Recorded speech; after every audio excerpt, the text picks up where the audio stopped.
ప్రపంచములు దేవుని వాక్యము వలన నిర్మాణమైనవనియు. చాలు.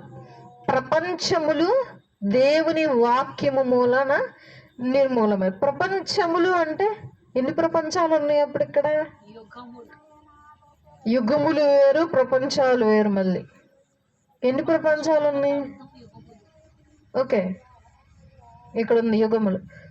ప్రపంచములు అనంటే మనలాగే యూనివర్స్, కోట్ల యూనివర్స్లు ఉన్నాయి. ఇంకా యూట్యూబ్లో కొడితే చాలా క్లుప్తంగా చూపిస్తాడు మొత్తం ఎంత యూనివర్స్ ఉంది, ప్రపంచం మొత్తం. మనలాంటి భూమి, మనలా నివసిస్తున్న వారు ఇంకా చాలా మంది, కోట్ల మంది ఉన్నారు ప్రపంచం. వీటన్నిటినీ చేసింది కుమారుడు. అంటే కుమారుడు మనిషిని ఎట్లా సృజిస్తే దానిలోనికి పరిశుద్ధాత్మ దేవుడు లోపలికి వెళ్ళి నివసింపజేసి ఆ జీవాత్మను ఆ మనిషి